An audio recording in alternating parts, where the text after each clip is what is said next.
Pemirsa, bantuan sosial penanggulangan dampak pandemi virus corona sudah dilakukan baik oleh pemerintah pusat maupun pemerintah daerah. Namun dalam prakteknya penyaluran bantuan dinilai belum rata. Hal tersebut terkait beberapa kendala, diantaranya data warga yang tidak akurat.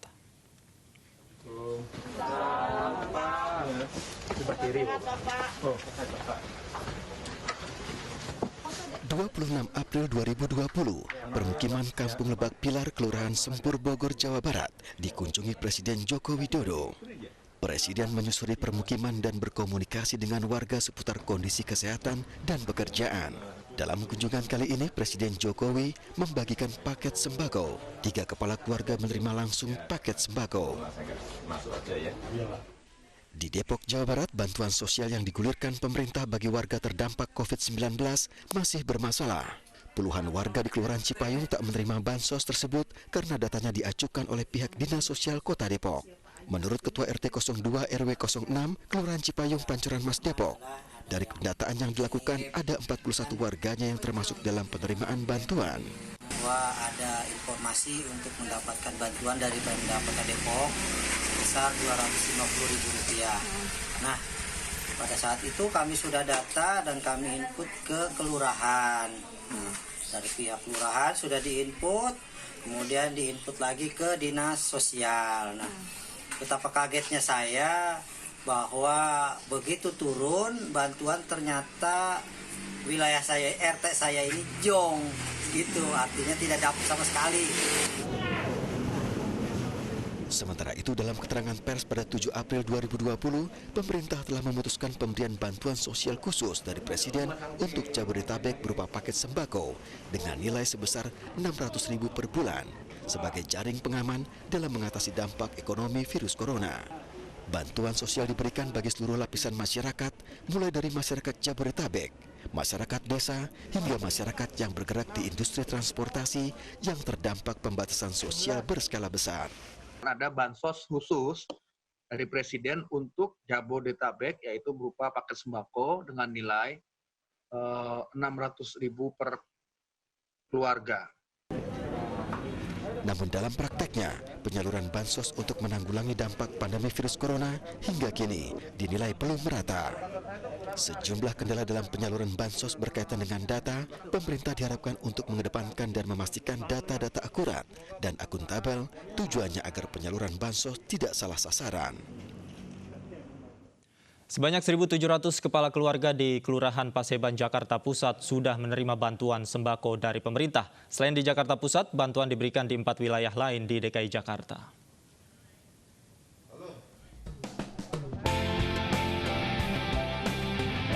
Melalui Kementerian Sosial Republik Indonesia, bantuan sosial berupa sembako diberikan kepada masyarakat yang terdampak pandemi corona di 4 wilayah di DKI Jakarta.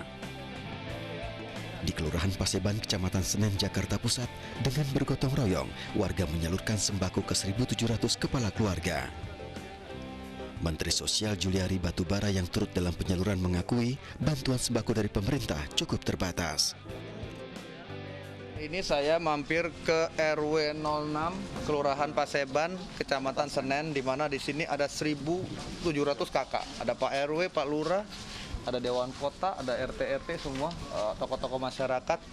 Ya, saya sampaikan ke teman-teman di sini karena jumlah sembako yang di-drop di sini tidak bisa memenuhi semua kebutuhan. Saya sampaikan tadi ke Pak RW, disaksikan Pak Lurah dan juga ada RT, Dewan Kota juga ada, ya, dari Polsek, dari Koramil ada, bahwa tolong agar keluarga-keluarga yang sudah mendapatkan bansos-bansos sembako sebelumnya, sebaiknya jangan dikasih lagi. Bukan artinya mereka tidak berhak. Mereka mungkin berhak, tapi karena keterbatasan jumlah sembako, kita berikanlah ke warga lain yang mungkin namanya tidak ada di data, tapi memerlukan.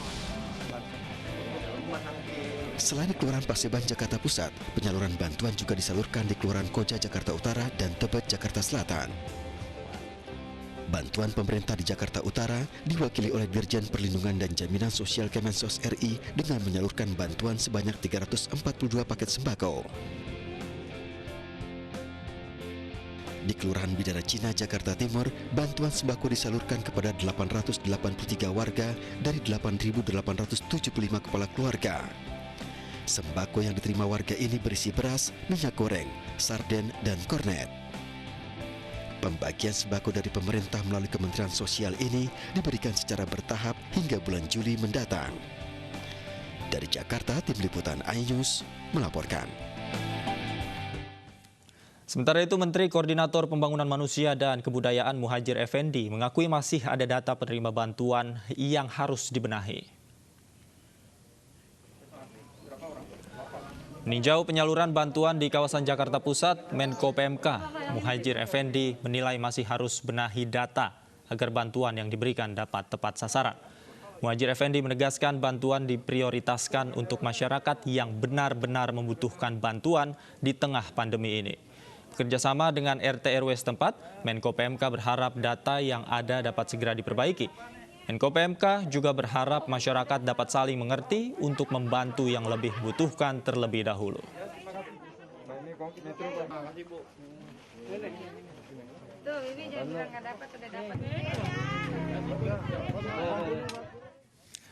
Bantuan sosial tak hanya diberikan kepada masyarakat miskin, namun juga pada masyarakat mendadak miskin akibat mengalami putusan hubungan kerja atau kehilangan pekerjaan sehingga kesulitan menyambung hidupnya. Lalu bagaimana skema penyaluran bantuan diberikan kepada masyarakat yang membutuhkan agar tepat sasaran? Kita bahas lengkapnya bersama Menko PMK, ada Profesor Muhadjir Effendi. Selain itu juga ada penerima warga atau warga penerima bantuan Ibu Listiawati dan juga warga yang belum terima bantuan Ahmad Nuriman. Assalamualaikum, selamat sore Pak Menko. Waalaikumsalam, selamat sore. Baik, Pak Menko, ada banyak bantuan sosial yang diberikan pemerintah kepada masyarakat. Nah, kali ini bantuan seperti apa yang diberikan oleh Menko PMK? Kemenko PMK tidak membagi ya, jadi Kemenko PMK sebagai koordinator untuk semua bantuan sosial dalam rangka jaring pengaman sosial. Jadi saya sekarang ini sedang melakukan supervisi dan monitoring bantuan dari Kementerian Sosial berupa sembako untuk wilayah DKI dan Jabodetabek. Jumlah yang disepakati ada 1.300.000 kepala keluarga yang nanti akan menjadi sasaran. Berbagi dengan pemerintah DKI akan membagi 1,1 juta. Dan ini saya harus memastikan turun sendiri di lapangan, baik di pergudangan. Sekarang saya sedang berada di posisi gudang food station untuk melihat ketersediaannya dan pengepakannya untuk memastikan bahwa tidak akan ada lagi keterlambatan. Tadi saya juga sudah meninjau di lapangan di Kelurahan Kuitang dan Kelurahan Bungur di Kecamatan Kuitang. Semuanya berjalan baik, lancar itu, dan memang tadi sudah disinggung tentang masalah data yang harus betul-betul lebih dibenahi agar lebih akurat, lebih tepat sasaran. Tetapi sesuai dengan arahan Bapak Presiden, kita tidak harus menunggu data betul-betul sampai sempurna gitu, karena tidak mungkin kita menunggu data sempurna sementara masyarakat sudah banyak yang kelaparan. Karena itu ini kita benahi sambil berjalan, sambil membagi bantuan untuk tahap pertama ini.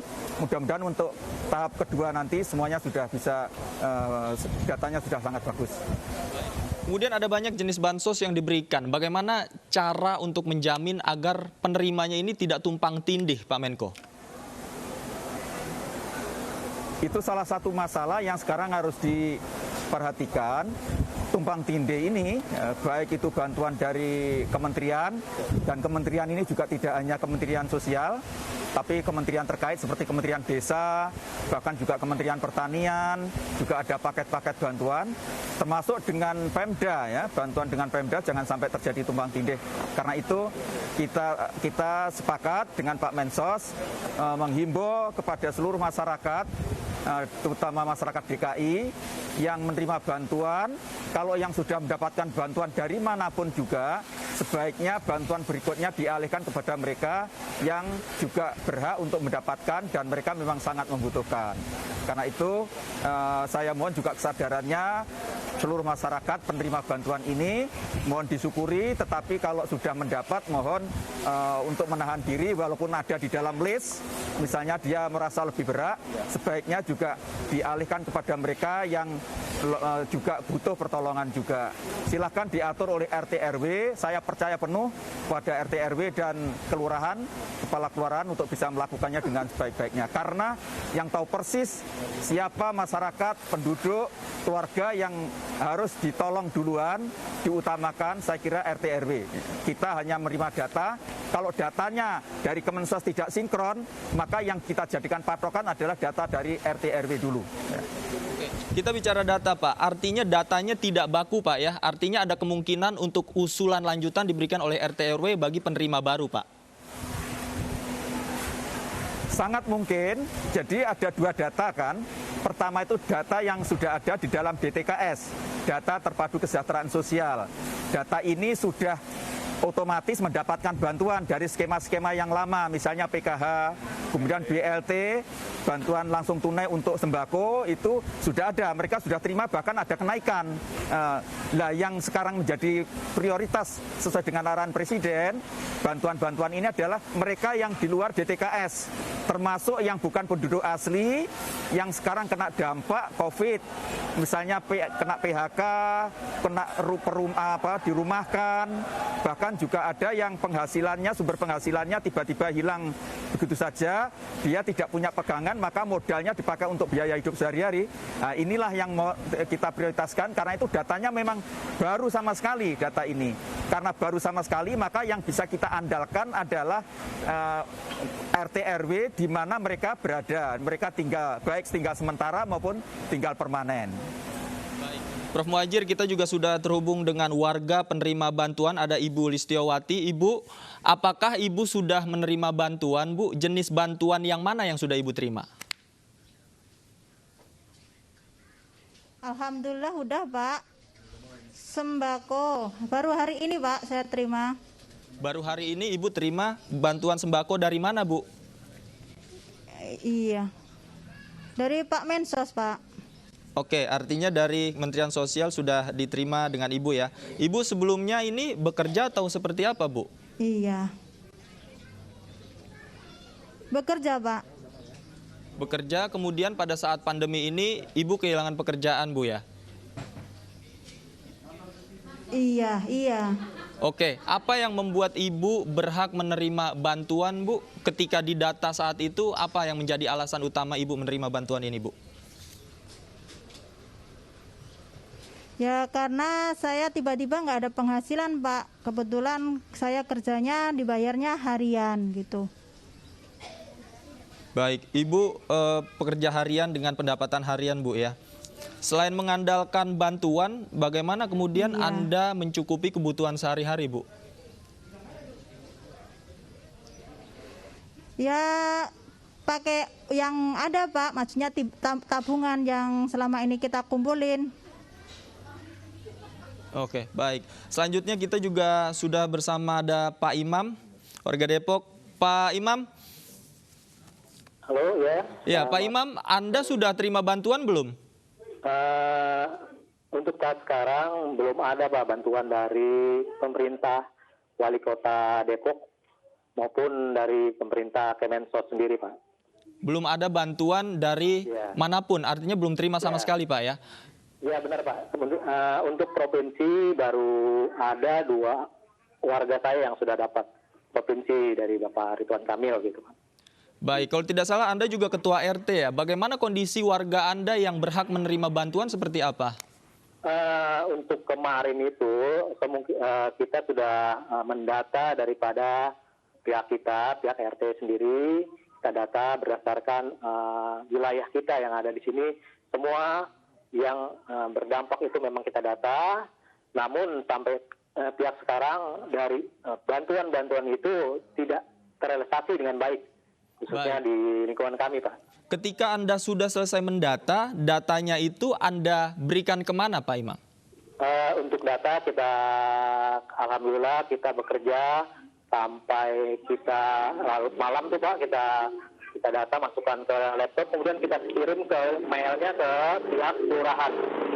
pihak kelurahan, Pak. Kemudian dari pihak kelurahan nanti ke Dinsos gitu, Pak. Dari pihak kelurahan, adakah pembicaraan kapan setelah data diterima bantuan akan diberikan?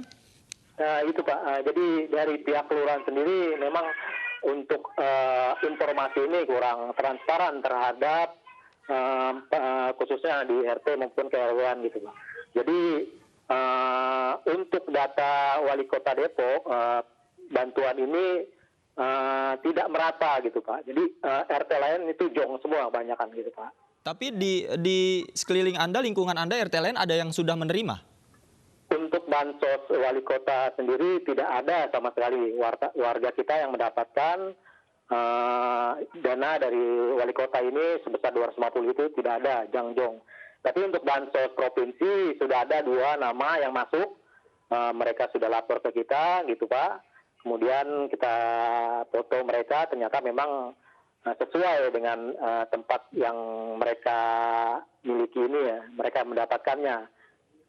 Baik, Prof. Muhadjir, ini ada suara-suara dari masyarakat yang memang belum menerima. Seperti apa Pak? Kemudian supervisinya Pak, khususnya di tingkat kelurahan Pak? Ya, ini saya kebetulan didampingi oleh Pak Sekjen Kemensos yang berkaos merah. Kemudian ada Dipu 3, Kemenko PMK, ada Pak Dirjen Perlindungan dan Pelayanan Sosial. Ya, ini saya pastikan bahwa memang untuk wilayah Bodetabek baru akan dibagi dimulai tanggal 5 nanti. Sekarang ini sedang fokus di wilayah DKI. Karena memang PSBB-nya wilayah Bodetabek juga belakangan, lebih duluan DKI. Karena itu untuk masyarakat Bodetabek termasuk Depok, mohon kesabarannya, mudah-mudahan bisa dalam waktu dekat kita akan segera membagi bantuan Presiden yang dialokasikan sebesar 600.000 kepala keluarga. Ya. Sehingga mudah-mudahan, dan saya mohon semua data dari RT RW nanti disiapkan dan tidak boleh tumpang tindih. Yang sudah mendapatkan bantuan baik dari pemerintah provinsi, pemerintah kota, supaya tidak diberikan, tetapi yang diberikan ini adalah nanti mereka yang betul-betul memang baru dan betul-betul membutuhkan. Tentu saja yang nanti didata oleh RT RW itu tidak sepenuhnya bisa mendapatkan. Karena itu mohon dibuat ranking siapa yang diberi prioritas dari yang diusulkan itu. Sehingga nanti jumlah bantuan itu disesuaikan dengan yang sudah di ranking itu. Sehingga yang tidak mendapatkan mau diikhlaskan untuk mereka yang memang lebih membutuhkan.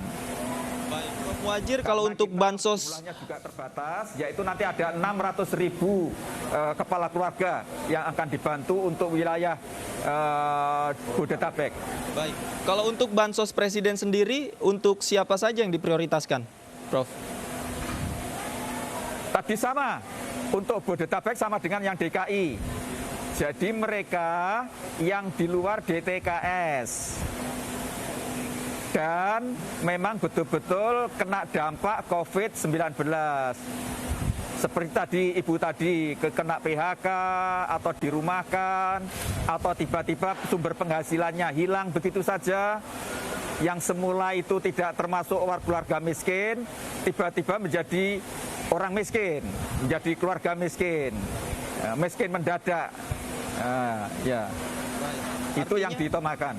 Baik, artinya indikatornya tidak hanya berdasarkan kartu tanda penduduk, kemudian kartu keluarga begitu Pak ya. Ada indikator-indikator yang tadinya tidak miskin menjadi jatuh miskin, ada indikator tertentu Pak ya? Ya, jadi termasuk penduduk bukan asli, pendatang yang tinggal di tempat itu dan dia semula bekerja dan kena PHK dan belum berani pulang. karena larangan mudik ya, dan juga kena PSBB, maka dia juga harus didata oleh RT RW. Sehingga RT RW tidak boleh pilih kasih antara penduduk yang asli dengan penduduk pendatang. Semua yang membutuhkan, yang paling membutuhkan supaya didata, kemudian nanti segera diproses dan secepatnya diserahkan datanya ke Kementerian Sosial, sehingga nanti ketika turun bantuan itu betul-betul cocok dengan siapa yang akan dibantu. Saya langsung tanyakan ke Pak Imam. Pak Imam, untuk warga Anda sendiri, apakah ada warga pendatang yang kemudian sudah didata atau sudah dimintai syarat-syaratnya Pak untuk menerima bantuan? Untuk warga pendatang kami memang ada beberapa yang kita data, kita juga mendata mereka dengan saya turun sendiri untuk melihat keadaan warga kita. Di sana kita melihat memang ada beberapa warga yang terlihat mereka sudah tidak bekerja lagi, dirumahkan karena pihak suami istri juga dirumahkan, mereka ngontrak di kontrakan tapi mereka mau pulang tidak bisa, akhirnya mereka melapor ke RT juga. Tadi juga ada pagi-pagi ada melapor ke kita bahwa memang kondisi ini mempengaruhi daripada ekonomi masyarakat kita khususnya di RT 6. Itu Pak, itu sehingga bantuan ini dapat kalau bisa ya memang perlu dikucurkan langsung oleh pihak Menteri Kemensos gitu Pak. Karena memang dari RT 06 sendiri untuk bantuan wali kota saja sudah tidak merata gitu Pak. Ini perlu kita garis bawahi bahwa di RW 21 khususnya itu bantuan hanya di RT 4 saja gitu, tapi tidak merata ke RT-RT lain. Ini saya lihat dari wali kota saja Pak. Kemudian apalagi nanti dari bantuan dari Kemensos yang lain, itu saya yakin tidak akan masuk ke daerah-daerah RT 6 ataupun ke RT yang lain gitu Pak. Ini banyak terjadi. Itu yang perlu diperhatikan dari pihak Kemensos di atas untuk memverifikasi ataupun pembagian secara merata sehingga masyarakat kita tidak menyalahkan RT, RW sehingga mereka saling buruk sangka gitu Pak. Itu sekira yang perlu digarisbawahi dan perlu Bapak mendapatkan aspirasi ataupun perhatian dari pihak Kemensos sendiri Pak. Baik, Prof. Muhadjir, ini ada bantuan dari pemerintah kota yang tidak merata. Kalau dari pemerintah kota ini koordinasinya seperti apa Pak? Apakah supervisinya juga ada di tangan pemerintah pusat khususnya dalam hal ini Prof. Muhadjir? Sebetulnya bantuan ini bisa dikoordinasikan dan kita sudah melakukan koordinasi di tingkat gubernur beberapa kali dan nanti harus dibikin kesepakatan bahwa data itu pertama yang jadi patokan adalah data terpadu DTKS. DTKS ini tidak boleh diberi lagi karena itu sudah dibantu, sudah mendapatkan bantuan dari Kemensos. Bahkan sebelum COVID-19 mereka sudah dapat. Nah, yang sekarang yang penting adalah yang belum mendapatkan bantuan dari DTKS itu harus dibagi. Siapa yang mendapatkan dari pemerintah provinsi, siapa yang mendapatkan dari pemerintah kabupaten kota, dan siapa yang nanti akan bantuan dari Banpres melalui Kemensos ini. Sehingga tidak terjadi tumpang tindih dan tidak boleh tidak merata. Jadi harus ada pembagian yang merata. Tetapi yang saya minta kepada RT RW, masyarakat harus dipahami bahwa bagaimanapun jumlah bantuan ini sangat terbatas. Tidak mungkin semua orang akan mendapatkan. Karena itu saya mohon ada kesadaran dari semua masyarakat. Siapa yang merasa tidak layak untuk mendapatkan lagi karena ada tetangganya yang lebih berhak, maka mohon diikhlaskan untuk mereka yang lebih berhak. Jangan kemudian bersikukuh mempertahankan haknya karena sudah ada di dalam daftar, sementara dia sebetulnya sudah tidak terlalu memerlukan, sementara ada tetangganya yang sebetulnya lebih memerlukan, tetapi belum masuk di dalam data atau di dalam daftar. Baik, Prof. Muhajir, kita harapkan bersama monitoringnya berjalan, kemudian evaluasi periodiknya juga berjalan Pak, pengawasannya di lapangan agar orang-orang atau warganya Pak Imam ini semua dapat kebagian secara merata. Terima kasih Prof. Muhajir, Menko PMK, Ibu Listiawati dan Pak Imam, selamat sore. Pastinya Anda semua nggak mau dong ketinggalan informasi dari kita, makanya jangan lupa subscribe official iNews Channel dan klik tombol lonceng yang tertera di layar Anda supaya kita lebih semangat memberikan informasi kepada Anda.